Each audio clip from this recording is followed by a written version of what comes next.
ليظهره على الدين كله وكفى بالله شهيدا. اللهم صل على محمد وعلى آل محمد كما صليت على إبراهيم وعلى آل إبراهيم وبارك على محمد وعلى آل محمد كما باركت على إبراهيم وعلى آل إبراهيم إنك حميد مجيد.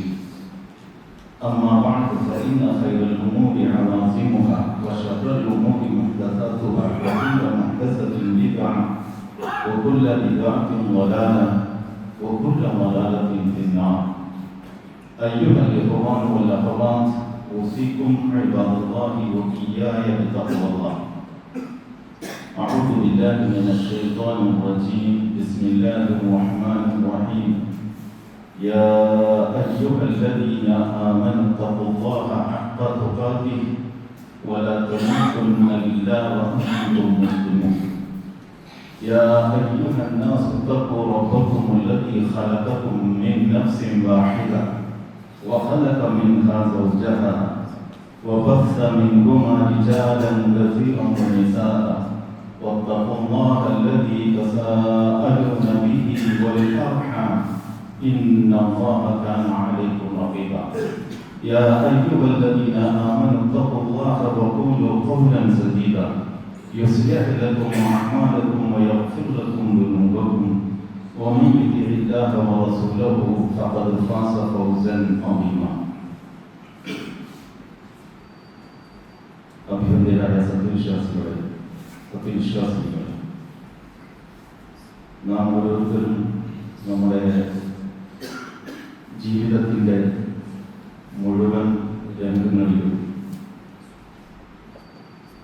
അല്ലാഹു സുബ്ഹാനഹു വ തആലയുടെ വിധികളും വിലക്കുകളും മനസ്സാന്നിധ്യത്തോടെ മനസ്സിലാക്കി അതനുസരിച്ച് ജീവിതം ചിട്ടപ്പെടുത്താൻ പ്രയത്നിക്കണം എന്ന് എല്ലാ ഓരോരുത്തരോടും ഈ സന്ദർഭത്തിൽ പ്രത്യേകം ഓർമ്മപ്പെടുത്തുകയാണ്. അല്ലാഹുവിൻ്റെ വിധിവിലക്കുകൾ പാലിച്ച് ജീവിക്കുന്നത് കൊണ്ട് പെട്ടെന്ന് നോക്കുമ്പോൾ നമുക്ക് നഷ്ടമാണ് സംഭവിക്കുന്നതെങ്കിൽ അത് ദീർഘകാലാടിസ്ഥാനത്തിൽ വലിയ വിജയത്തിലേക്ക് നമ്മെ വഴി നടത്തും എന്ന് നമ്മളെപ്പോഴും ഓർക്കേണ്ടതാണ്.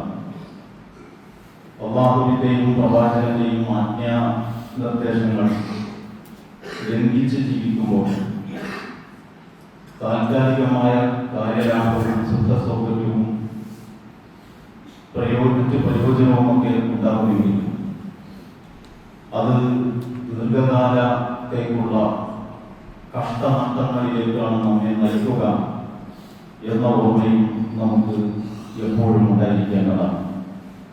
ഈ രണ്ട് കാര്യങ്ങളും ജീവിതത്തിൽ ഒരിക്കലും കള്ളം പറയുകയില്ല എന്ന് നമ്മൾ ഓരോരുത്തരും ഉറച്ചു വിശ്വസിക്കുന്ന പ്രവാചകന്മാരിലൂടെ നമുക്ക് വന്നു ലഭിച്ചിട്ടുള്ളതാണ് എന്ന വസ്തുത പരിഗണിക്കുമ്പോഴാണ് തഖ്വ എത്രമേൽ പ്രാധാന്യമുള്ള വിഷയമാണ് എന്ന് നമുക്ക് മനസ്സിലാക്കാൻ സാധിക്കുന്നത്.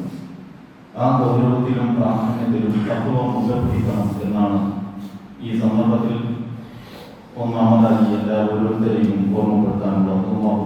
ചെയ്യുമാറാവട്ടെ.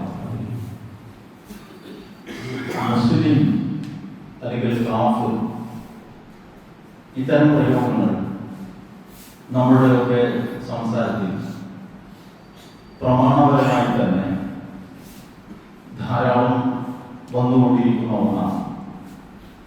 ഇത് രണ്ടും വിശേഷണങ്ങളാണ്. മനുഷ്യന്റെ ഒരർത്ഥത്തിൽ പറയുന്ന പേരാണ്, നൽകുന്ന വിശേഷണമാണ് മുസ്ലിം എന്നത്. മനുഷ്യന്റെ വേറെ ഒരർത്ഥക്കും വേറൊരു നിലപാടിനും നൽകപ്പെടുന്ന വിശേഷണമാണ് കാഫിർ. ഈ വിശേഷണങ്ങളെ സംബന്ധിച്ച് നമ്മൾ ആലോചിച്ച് നോക്കിയാൽ ഏത് വിശേഷണവും പൂർത്തിയാകുന്നതിന് രണ്ട് ഘട്ടങ്ങളുണ്ട് എന്നതാണ്. വേഗം മനസ്സിലാവുന്ന ഒരു ഉദാഹരണം പറയുകയാണെങ്കിൽ, ഒരു മരത്തടി, ഒരു മരക്കഷ്ണം തീക്കട്ടയാവുന്നത് അപ്പോഴാണ്. ഒരു മരക്കഷ്ണം തീക്കട്ടയാവുന്നത് അതിന്റെ ഒന്നാമത്തെ ഘട്ടം തീയിന് പൊതുവെ ഇത്ര ഡിഗ്രി എന്ന ചൂട് എന്ന ഒരു പൊതു തത്വമുണ്ട്. ആ തീയിന്റെ അനുപാതത്തിലുള്ള ചൂട് ഈ മരക്കഷ്ണം ഉൾക്കൊള്ളുക എന്നതാണ് ഒരു മരക്കഷ്ണം തീക്കട്ടയാവുന്നതിന്റെ ഒന്നാമത്തെ ഉപാധി. തീക്കട്ടയാവുന്നതിന്റെ രണ്ടാമത്തെ ഉപാധി ഈ ഉൾക്കൊണ്ട ചൂട് അതുമായി സ്പർശിച്ചു നിൽക്കുന്ന, അതുമായി ചേർന്ന് നിൽക്കുന്ന, അതുമായി തട്ടി നിൽക്കുന്നതിലേക്ക് പകരാൻ സാധിക്കുക എന്നുള്ളതാണ്. വെള്ളം തണുത്തുറഞ്ഞ് ഐസ് കട്ടയാവുന്നു. അപ്പൊ വെള്ളം ഐസ് കട്ടയാവുന്നതിന്റെ ഒന്നാമത്തെ ഉപാധി ഐസിന് എത്ര ഡിഗ്രി തണുപ്പാണോ ഉണ്ടാവുക അത്രയും തണുപ്പ് ഈ വെള്ളം തണുത്തുറഞ്ഞുണ്ടായ കട്ടക്ക് അനുഭവപ്പെടുക എന്നുള്ളതാണ്. ഇത് ഐസ് കട്ടയാണ് അല്ലെങ്കിൽ ആയിരിക്കുന്നു എന്നതിന്റെ രണ്ടാമത്തെ ഉപാധി ഈ ഐസ് കട്ട എവിടെ വെക്കുന്നോ ആ പരിസരം, ആ പ്രദേശം തണുപ്പിക്കാൻ അതിന് സാധിക്കുക എന്നുള്ളതാണ്. ഇങ്ങനെ എത്ര ഉദാഹരണങ്ങൾ കാണുമെങ്കിൽ നമുക്ക് പറയാം. അതിന്റെ തത്വം ഇതാണ്. വിശേഷണം നൽകപ്പെടുന്ന ഏതൊരു വസ്തുവിന്റെയും വിശേഷണം പൂർത്തിയാകുന്നതിന് രണ്ട് ഘട്ടങ്ങളുണ്ടാകും. ഒന്ന്, എന്ത് വിശേഷണമാണോ അതിനെ നൽകുന്നത് ആ ഗുണം ഇത് പൂർണ്ണമായി ഉൾക്കൊള്ളുക എന്നതാണ്. രണ്ടാമത്, എന്ത് ഗുണമാണോ ഇത് ഉൾക്കൊണ്ടിരിക്കുന്നത് ആ ഗുണം അതിന്റെ പരിസരത്ത് പ്രസരിപ്പിക്കുവാൻ സാധിക്കുക എന്നുള്ളതാണ്. ഇതിൽ ഒന്നാമത് പറയുന്ന വ്യവസ്ഥ, ഒന്നാമത്തെ തത്വം യാഥാർത്ഥ്യമാണെങ്കിൽ രണ്ടാമത്തേത് സ്വാഭാവികമായും സംഭവിച്ചിരിക്കും. ഈ പ്രകൃതിപരമായ തത്വം നന്മക്കും തിന്മക്കും ബാധകമാണ് എന്ന് നമ്മൾ മനസ്സിലാക്കണം. ഈ പ്രകൃതിപരമായ തത്വം മുസ്ലിമിനും കാഫിറിനും ബാധകമാണ് എന്ന് നമ്മൾ മനസ്സിലാക്കണം. അപ്പോൾ ഇസ്ലാമിക അധ്യാപനം അനുസരിച്ച് ഒരാൾ മുസ്ലിം ആകുന്നതിന് രണ്ട് ഘട്ടങ്ങളുണ്ട്. ഒന്നാമത്തെ ഘട്ടം എന്താണെന്ന് ചോദിച്ചാൽ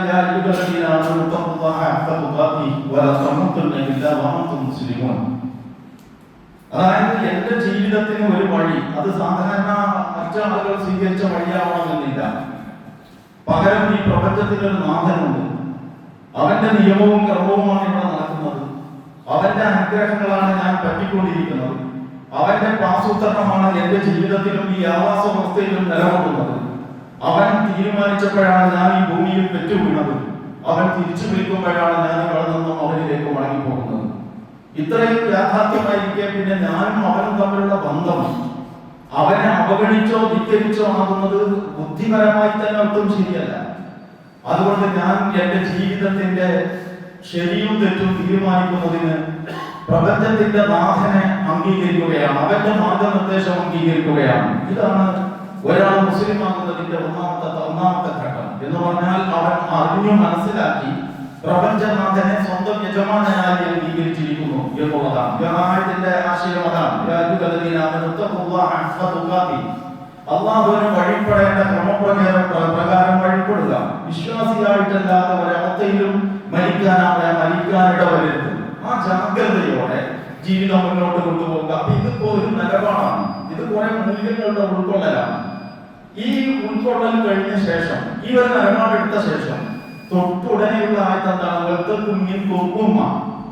നിങ്ങളിൽ നിന്നൊരു സമൂഹം ഉണ്ടാവണം. അല്ലാഹു സുബ്ഹാനഹു വ തആല പറയാണ്, ആ ഉമ്മത്ത് പല ഭാഷയിൽ ഈ ആശയം വിശുദ്ധ ഖുർആൻ ആവർത്തിച്ചുകൊണ്ടിരിക്കുന്നുണ്ട്.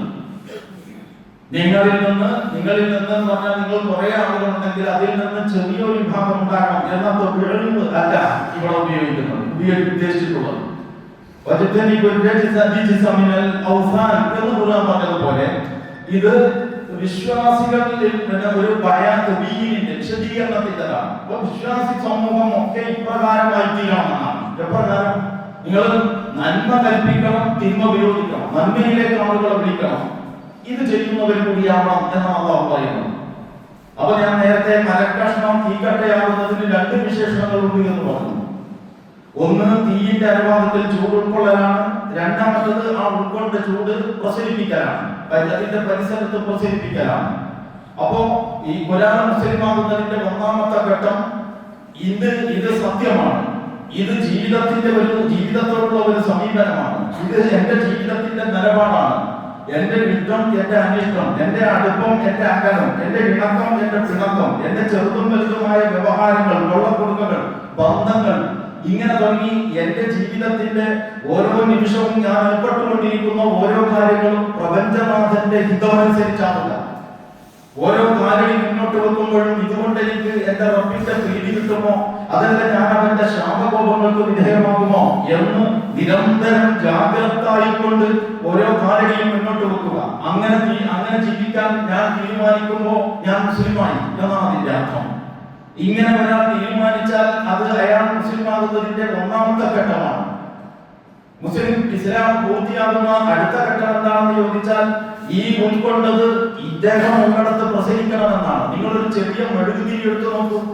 ഒരു മെഴുകുതിരി നമ്മളൊരു കൂരിരുട്ടിൽ കത്തിച്ചു വെച്ചാൽ ആ മെഴുകുതിരി വളരെ കുറച്ച് വെളിച്ചമേ ഉൾക്കൊള്ളുന്നു. ഒരു മെഴുകുതിരിക്ക് അത്രയും വെളിച്ചമേ ഉൾക്കൊള്ളാൻ കഴിയും. ഒരു ഹലോജൻ വലിയ ഇലക്ട്രിക് ബൾബിന് ഉൾക്കൊള്ളാൻ പറ്റുന്ന അത്രയും ശേഷി, അല്ലെങ്കിൽ നമ്മുടെ പഴയ പെട്രോൾ മാക്സിന് ഉൾക്കൊള്ളാൻ പറ്റുന്ന അത്രയും ശേഷി വെളിച്ചം ഉൾക്കൊള്ളാൻ ഒരു മെഴുകുതിരിക്ക് സാധ്യമല്ല. പക്ഷെ ഒന്നുണ്ട്, മെഴുകുതിരി എത്ര അളവിൽ വെളിച്ചം ഉൾക്കൊണ്ടോ അത്രയും അതിന്റെ ചുറ്റുവട്ടത്ത് പ്രസരിക്കും.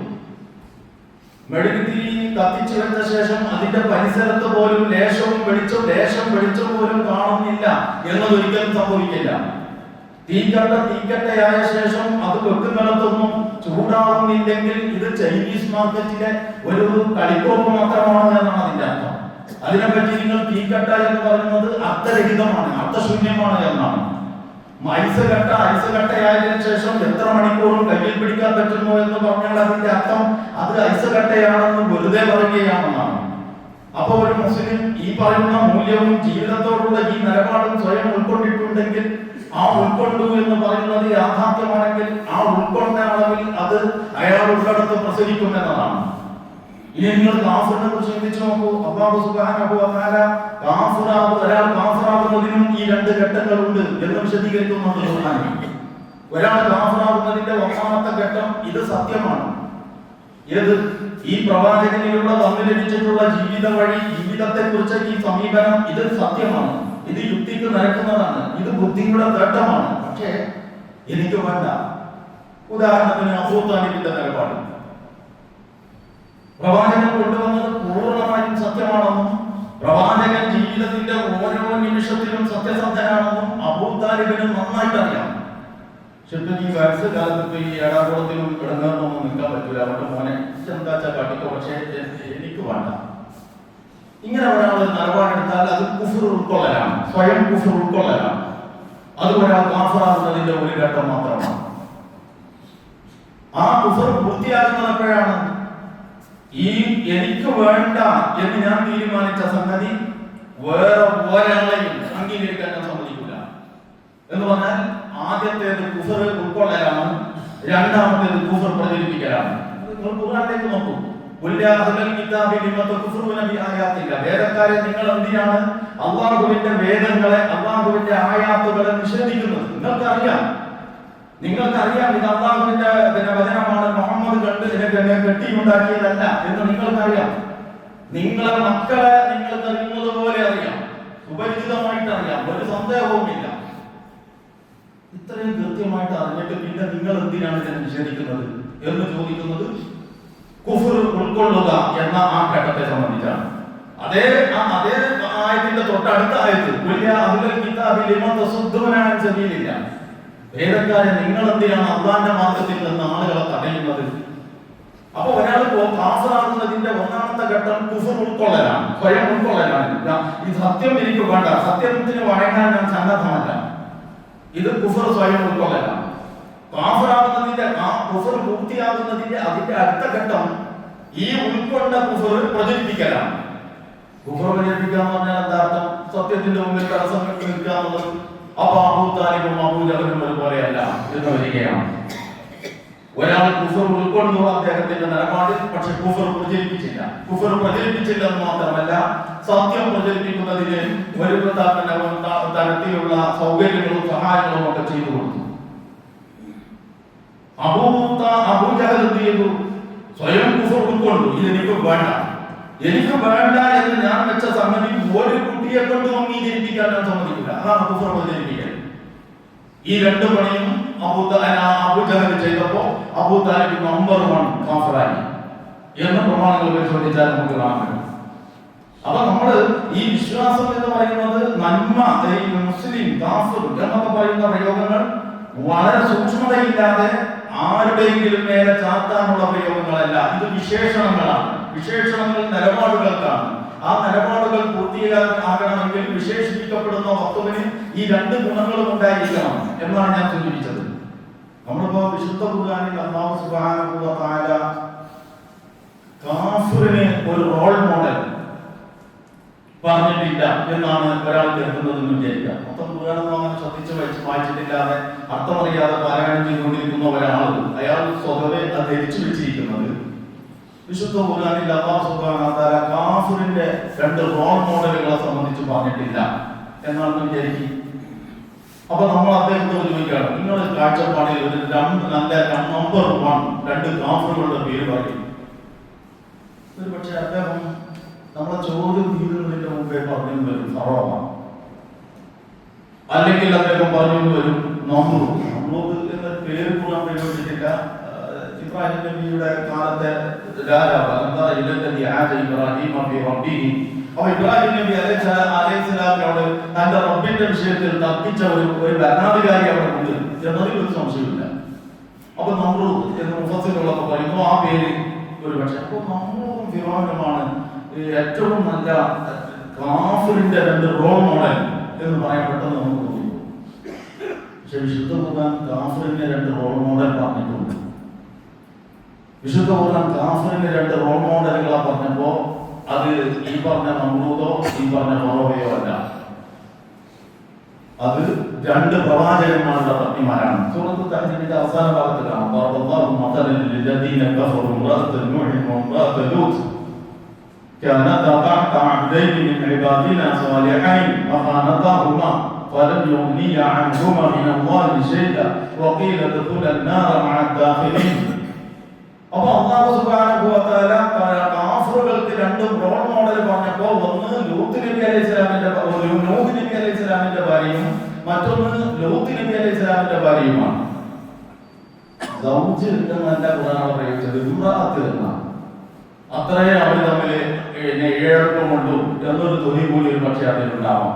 അപ്പൊ നമ്മുടെയൊക്കെ ഇണകളെ ഒരു ഇമ്രാത്തായിട്ട് കണ്ടാൽ പോരാ, സൗജായിട്ട് കാണണം എന്ന ഒരു മറുപാഠം അവിടെ വേറെ കിടക്കുന്നുണ്ട്. ഇരിക്കട്ടെ, അതെന്തൊക്കെ വിഷയം. അപ്പൊ ഈ നൂഹിന് 950 വർഷം ഒരു ചെറു സമൂഹത്തിൽ ലോകത്ത് നിലവിൽ വന്ന മനുഷ്യാരംഭത്തിൽ നിലവിൽ വന്ന ആദ്യ സമൂഹം എന്ന് ഖുർആനിന്റെ വിശേഷണം അനുസരിച്ച് നമുക്ക് പറയാൻ പറ്റുന്ന ഒരു ചെറു സമൂഹത്തിൽ ആദനബിയാണ് ഒന്നാമത്തെ പ്രവാചകൻ. പക്ഷെ ആദനബിയുടെ സമൂഹം എന്ന് പറഞ്ഞാൽ ഒരു കുടുംബം അത്രേ ഉള്ളൂ. ഒരു വിസ്തരിച്ച കുടുംബം പോലും ഇല്ല, ഒരു ചെറു കുടുംബം, ആങ്ങളെ മക്കളും ബാബയും മക്കളും, അത്രേ നമുക്ക് മനസ്സിലാവുള്ളൂ. നേരെ മറിച്ച് നൂഹ് നബി അലൈഹി സ്വലാമിലേക്ക് എത്തുമ്പോൾ അതൊരു സമൂഹമായിട്ടുണ്ട്. സമൂഹമായിരിക്കും നമ്മൾ ഊഹിച്ചു പറയല്ല. ഇനി ദഅവ്തു ഖൗമി എന്ന് നൂഹ് നബി പ്രയോഗിക്കുന്നുണ്ട്. എന്റെ കൗമിനെ ഞാൻ വിളിച്ചു. അവർ കൗമാണ്, ഒരു ചെറിയ ജനതയായി മാറിയിട്ടുണ്ട്. നൂഹ് നബിയുടെ ആ നാട്ടുകാർ എന്ന ഒരടിസ്ഥാനത്തിൽ ഒരു ജനത. ആ ജനതയിൽ നമ്മൾ ഖുർആന്റെ വിശേഷണം അനുസരിച്ച് 950 വർഷം ലൈലം വനഹാറൻ, ലൈലും നഹാറും അല്ലാതെ ഒരു ടൈം വാദല്ല. അപ്പൊ ഫുൾ ടൈം. അപ്പൊ നൂഹ് നബി അലൈഹിസ്സലാം ഫുൾ ടൈം പ്രവർത്തിച്ചു എന്നാണ് പറയുന്നത്. അങ്ങനെ പ്രവർത്തിച്ച നാട്ടിലെ ഈ നേതാവിന്റെ ഇടപ്പുറം പങ്കിടുന്ന ഈ നേതാവിന് പ്രവാചകനോടൊപ്പം രഹസ്യവും പരസ്യവും ചെറുതും വലുതും ഊണും ഉറപ്പവും എല്ലാം പങ്കുവെച്ച അങ്ങനത്തെ ഒരാൾക്ക് സത്യം ബോധ്യപ്പെടാൻ സാധ്യത ഉണ്ട് ഉള്ള അത്ര വേറെ ഒരാൾക്ക് സാധ്യതയില്ല. ആ സൂക്ഷ്മതയാണ് വിശുദ്ധ ഖുർആൻ അവിടെ പുലർത്തുന്നത്. അതുകൊണ്ട് നമ്രൂദോ ഫിറഔനോ അല്ല, പകരം നൂഹ് നബി അലൈഹി സ്വലാമിന്റെ പത്നിയാണ് കാഫിറുകളുടെ റോൾ മോഡലിൽ ഒന്നായിട്ട് ഖുർആൻ പറഞ്ഞത്. രണ്ടാമത്തത് ലൂത്ത് നബി അലൈഹി സ്വലാമിന്റെ ഭാര്യയാണ്. എന്നിട്ട് അങ്ങനെ പറയുന്നുണ്ട്,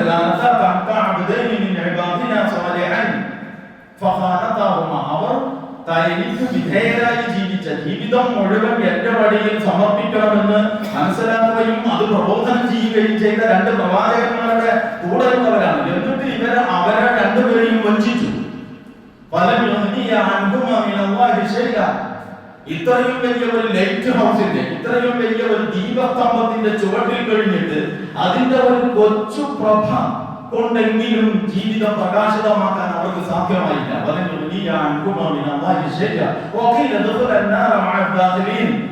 രക്ഷപ്പെടാനുള്ള ഇത്രയേറെ അവസരങ്ങൾ നൽകിയിട്ടും അതിന് ഒരു ലെവലേഷൻ പോലും പ്രയോജനപ്പെടുത്താൻ സാധിക്കുന്നില്ലെങ്കിൽ പിന്നെ ഇവർക്ക് നരകമല്ലാതെ മറ്റെന്താണ്? وضرب الله مثلا للذين آمنوا امرأة فرعون إذ قالت رب ابن لي عندك بيتا في الجنة ونجني من فرعون وعمله ونجني من القوم الظالمين ومريم ابنة عمران التي أحسنت فرجها سورة التحريم ഇതിന്റെ തൊട്ടടുത്ത ആയത്ത്. അപ്പോൾ വിശ്വാസികളായ ആളുകൾ, കാഫിറുകളായ നിഷേധികളായ ആളുകളുടെ റോൾ മോഡലായിട്ട് രണ്ട് സ്ത്രീകളെ പറഞ്ഞ ഖുർആൻ വിശ്വാസികളായ ആളുകളുടെ റോൾ മോഡലായിട്ടും രണ്ട് സ്ത്രീകളെയാണ് പറഞ്ഞത്.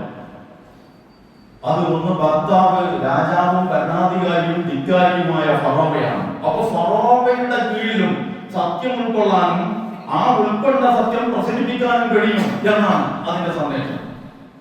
അങ്ങനെയാണ് ആ മഹദിയുടെ തണലിൽ മൂസ ആ കൊട്ടാരത്തിൽ വളരുന്നത് അലൈഹിസ്സലാം. അപ്പൊ നമ്മളെ കുറിച്ച് ആലോചിക്കപ്പെടാം. നമ്മളെ കുറിച്ച് വാദിക്കുന്നത്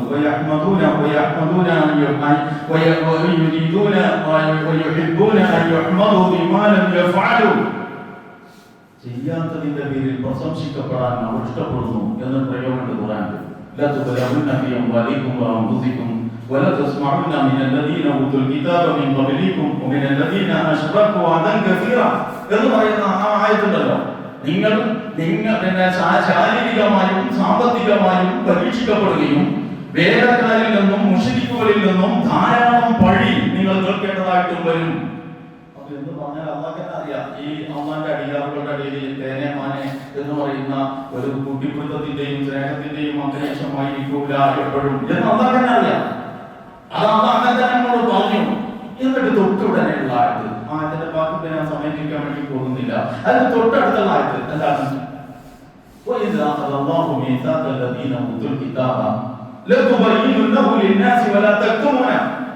വേദം നൽകപ്പെട്ടവരിൽ നിന്നും നാം കരാർ സ്വീകരിച്ച കരാർ സന്ദർഭം എന്താ കരാറ്?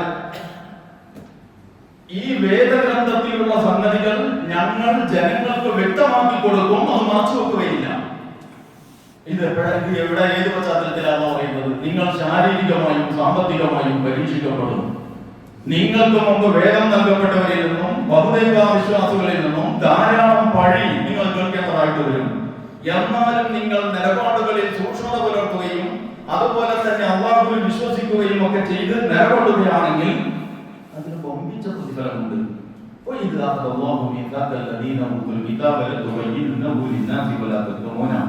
എന്ന് അതിന് തുടർച്ചയായിട്ടാണ് പറയുന്നത്.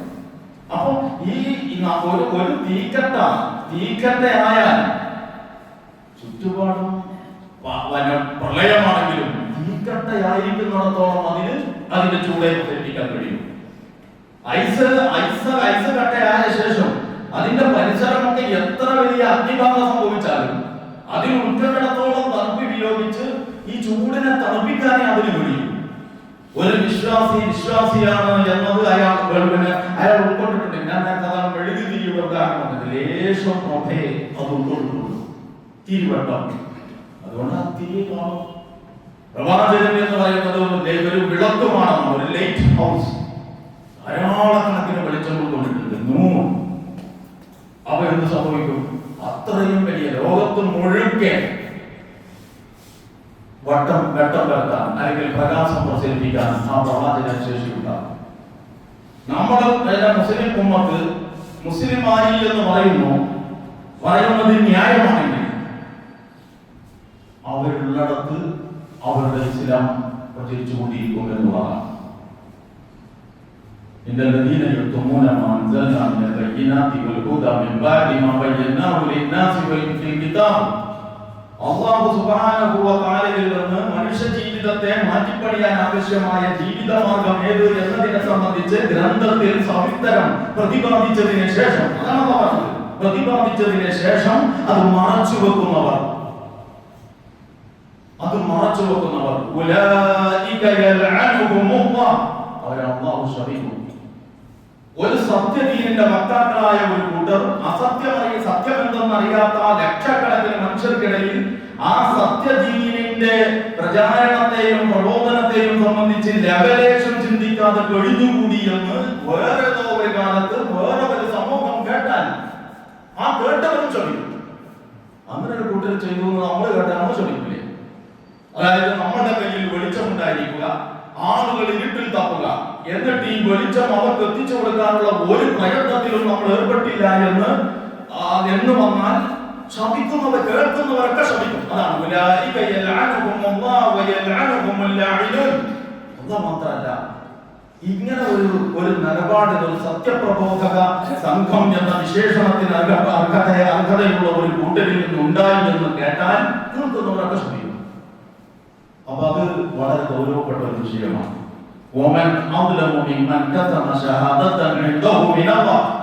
അല്ലാഹുവിങ്കൽ നിന്ന് നമ്മുടെ കൈവശമുള്ള ഈ സാക്ഷ്യത്തെ മറച്ചു വെച്ചതിനേക്കാൾ വലിയ അപകടകാരി അല്ലെങ്കിൽ വലിയ ആക്രമണിയാരാണ്?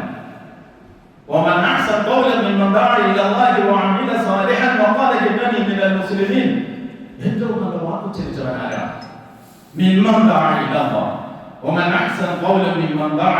അല്ലാഹുവിലേക്ക് ക്ഷണിച്ചു. നമ്മൾ വിളിക്കുന്നത് നമ്മുടെ തറവാട്ടിലേക്കല്ല, നമ്മുടെ കുടുംബ മഹിമയിലേക്കല്ല, നമ്മുടെ വ്യക്തിത്വത്തിലേക്കല്ല, നമ്മുടെ സാമുദായികമായ പാരമ്പര്യത്തിലേക്കും പൈതൃകത്തിലേക്കുമല്ല. അങ്ങനെയാണ് ഖുർആൻ പറയുന്നത്. നമ്മൾ അല്ലാഹുവിലേക്ക് ക്ഷണിക്കുന്നവരാണ്. നമ്മുടെ ഒരു പക്ഷപാതിത്വവും ഈ ക്ഷണത്തെ സ്വാധീനിക്കാൻ പാടില്ലാത്തതാണ്. നമ്മുടെ ഒരു മുൻവിധിയും ഈ ക്ഷണത്തിന്റെ മനോഹരമായ മുഖത്തെ വികൃതമാക്കാൻ പാടില്ലാത്തതാണ്. നമ്മുടെ ഒരു ഈഗോയും അതിന്റെ ഇടയിൽ പ്രവർത്തിക്കാൻ പാടില്ലാത്തതാണ്. നമ്മുടെ ഒരു കക്ഷിത്വവും കിടമത്സരവും പരസ്പരമുള്ള താന്തോയിമയും ഒന്നും ഈ സുന്ദരമായ സത്യത്തിന്റെ സന്ദേശം ആളുകളെ ബോധ്യപ്പെടുത്താനുള്ള പ്രയത്നങ്ങളെ ഇടങ്കോലിടാനോ അതിൽ തടസ്സം നിൽക്കാനോ പാടില്ലാത്തതാണ്. അല്ലാഹുവിലേക്ക് വിളിച്ചവനേക്കാൾ ഏറ്റവും നല്ല വാക്ക് ഉച്ചരിച്ചവനാരാണ്? തീക്കട്ടായ പിന്നെ കൈകൾ തുടങ്ങുമല്ലോ. അതാണ് അപ്പൊ അല്ലാഹുവിൽ വിശ്വസിച്ച് അല്ലാഹുവിലേക്ക് ക്ഷണിക്കുന്നു, അതനുസരിച്ച് പ്രവർത്തിക്കുന്നു. ഞാൻ മുസ്ലിമാണ്. 3 കാര്യങ്ങളാണ്. ഞാൻ മുസ്ലിമാണെന്ന ബോധം, അതനുസരിച്ചുള്ള പ്രവർത്തനം, അതിലേക്കുള്ള പ്രവർത്തനം. ഈ 3 കാര്യങ്ങളും മുമ്പിൽ വെച്ചുകൊണ്ട് ചിന്തിച്ചാൽ തുടക്കത്തിൽ ഞാൻ പറഞ്ഞ വിശേഷണങ്ങൾ നൽകപ്പെടുന്ന ഒരു വസ്തുവിന്റെ വിശേഷണം പൂർത്തിയാക്കാൻ 2 ഘട്ടങ്ങളുണ്ടെന്നും അതിൽ ഒന്നാമത്തെ ഘട്ടം എന്താണോ ഈ വിശേഷണത്തിന്റെ കാമ്പ് അത് ഇയാളിൽ ഉണ്ടാവുക എന്നുള്ളതാണ്. രണ്ടാമത്തത് അത് അദ്ദേഹത്തിന്റെ ചുറ്റുവട്ടത്തും പ്രസരിപ്പിക്കപ്പെടുക എന്നാണ്. കസ്തൂരി എന്ന് പറഞ്ഞിട്ട് ഒരു സുഗന്ധ വസ്തുവുണ്ട്. അത് ഏതാണ്ട് പൊടിച്ചിട്ട് ഇങ്ങനെ പാക്കറ്റാക്കിയാൽ ചാണകപ്പൊടിയെ പോലെ കളറി. അപ്പൊ കസ്തൂരിയുടെ പാക്കറ്റിന്റെ ചാണകപ്പൊടിയുടെ പാക്കറ്റിന്റെ മുകളിൽ കസ്തൂരി എന്ന് ലേബൽ ഒട്ടിച്ചതുകൊണ്ട് കസ്തൂരിയുടെ ഗുണം കിട്ടില്ല. കസ്തൂരിയാണെങ്കിൽ സുഗന്ധവസ്തുവാണെങ്കിൽ അത് ഒരിടത്ത് വെച്ചാൽ അത് അവിടെ അതിന്റെ നറുമണം അടിച്ചു വീശും. ഈ പ്രകൃതത്തിൽ നമ്മൾ ഉള്ളിടത്ത്, നമ്മളോട് ഇടപഴകുന്നിടത്ത്, നമ്മൾ കച്ചവടം നടത്തുന്നിടത്ത്, നമ്മൾ ജോലി ചെയ്യുന്നിടത്ത്, നമ്മുടെ അയൽപക്കത്ത് നമ്മൾ ഉൾക്കൊണ്ട ദീനിന്റെ പ്രഭ പരത്താൻ വല്ല ശ്രമവും നമ്മൾ നടത്തുന്നുണ്ടോ എന്ന് നമ്മൾ പരിശോധിക്കണം. പലപ്പോഴും ജാഹിലിയത്ത് ആധുനികമായ എല്ലാ സങ്കേതങ്ങളോടെ ഇവിടെ നിറഞ്ഞാടുമ്പോൾ ആധുനികമായ സങ്കേതങ്ങളും സംവിധാനങ്ങളും വെച്ചുകൊണ്ട് അല്ലാഹുവിന്റെ ഈ മാർഗത്തെ നമുക്ക് അവർക്ക് പരിചയപ്പെടുത്താനുള്ള ബാധ്യതയുണ്ട് എന്ന് നിങ്ങൾ നോക്കണം. നമ്മുടെ കണക്റ്റ എന്ന പേരിൽ നമ്മുടെ സുഹൃത്തുക്കൾ കുറേ ദിവസമായി രാവും പകലും ഉപയോഗപ്പെടുത്തി നടത്തിക്കൊണ്ടിരിക്കുന്ന പ്രയത്നങ്ങൾ ഈ ആദർശ പ്രചോദനത്തിൽ നിന്ന് ഉരുവം കൊണ്ടുവന്നിട്ടുള്ളതാണ് എന്ന് നമ്മൾ കാണണം. ആ അർത്ഥത്തിൽ നമ്മൾ ആരിലേക്കൊക്കെ ഈ സത്യസന്ദേശം എത്തണമെന്ന് ആത്മാർത്ഥമായിട്ടും ഗുണകാംക്ഷ കൊണ്ടും ആഗ്രഹിക്കുന്നുവോ അവരിലേക്കൊക്കെ അവരുടെ കണ്ണിലൂടെ, അവരുടെ കാതിലൂടെ, അവരുടെ മസ്തിഷ്കത്തിലൂടെ ഏതൊക്കെ വഴി അവരിലേക്ക് അല്ലാഹുവിന്റെ ദീനിന്റെ ശരിയായ വഴിയെപ്പറ്റി ബോധ്യപ്പെടുത്താൻ കഴിയുമോ അതിനുള്ള മനുഷ്യ സഹജമായ ശ്രമങ്ങളിൽ നമ്മൾ ഏർപ്പെടണം. ഇത് നമ്മളുടെ ഹൃദയവിശാലതയുടെ ഗുണമാണ്. ഈ പ്രപഞ്ചത്തിന്റെ നാഥൻ നൽകിയ വെളിച്ചം ആർക്കുള്ളതാണോ? ഈ പ്രപഞ്ചത്തിന്റെ നാഥൻ നൽകിയ ഓക്സിജൻ ആർക്കൊക്കെ ഉള്ളതാണോ? ഈ പ്രപഞ്ചത്തിന്റെ നാഥൻ നൽകിയ വെള്ളം ആർക്കൊക്കെ ഉള്ളതാണോ? ആ നാഥൻ നൽകിയ ദീനും അവർക്കൊക്കെ ഉള്ളതാണെന്ന് വെള്ളം തടഞ്ഞു വെക്കുന്നതും വെളിച്ചം തടഞ്ഞു വെക്കുന്നതും വായു തടഞ്ഞു വെക്കുന്നതും എത്ര വലിയ ദുരിതമാണോ അത്രയും വലിയ അതിക്രമം തന്നെയാണ് സത്യമാർഗം അവരറിയാതെ നമ്മൾ കെട്ടിക്കൂട്ടി വെക്കുന്നത് എന്നുകൂടി നമ്മൾ ഓർക്കണം. അല്ലാഹു സുബ്ഹാനഹു വ തആല അംബിയാ മുർസലുകൾക്ക് ശേഷം അവൻ നമ്മളിൽ അർപ്പിച്ച ഈ ഉത്തരവാദിത്വം ഭംഗിയായി നിർവഹിക്കാനുള്ള തൗഫീഖ് നമുക്ക് നൽകുമാറാവട്ടെ. പടച്ചവനെ ഞങ്ങളോട് നീ കരുണ കാണിക്കണേ തമ്പുരാനെ. ഞങ്ങളുടെ വീഴ്ചകൾ പുറത്തു തരണേ അല്ലാഹ്. ഞങ്ങളുടെ കൂട്ടത്തിൽ നിന്ന് നീ തിരിച്ചു വിളിച്ചവരോട് കരുണ കാണിക്കുകയും അവരുടെ ബർസഖിയായ ജീവിതം സ്വർഗീയമാക്കുകയും ചെയ്യണേ നാഥ. ഞങ്ങളുടെ കൂട്ടത്തിൽ രോഗികളായ ആളുകളുണ്ട്, രോഗം കാരണം ഇങ്ങോട്ട് വരാൻ കഴിയാത്തവരുണ്ട്. പടച്ചവനെ അവർക്കൊക്കെ നീ ശിഫ നൽകണേ അല്ലാ. പടച്ചവനെ ഞങ്ങളെയും ഞങ്ങളിൽ നിന്ന് നീ തിരിച്ചു വിളിച്ച ഞങ്ങൾക്ക് വേണ്ടപ്പെട്ട എല്ലാവരെയും നിന്റെ ജന്നാത്തുൽ ഫിർദൗസിൽ ഒരുമിച്ച് കൂട്ടി അനുഗ്രഹിക്കണേ അല്ലാ. അപ്പോൾ ഖൗലി ഹാദാ അസ്തഗ്ഫിറുല്ലാഹ ലി വലക്കും വലിജമീഇൽ മുഅ്മിനീന വൽ മുഅ്മിനാത്ത് വസ്തഗ്ഫിറുഹു ഇന്നഹു ഹുവൽ ഗഫൂറുർ റഹീം.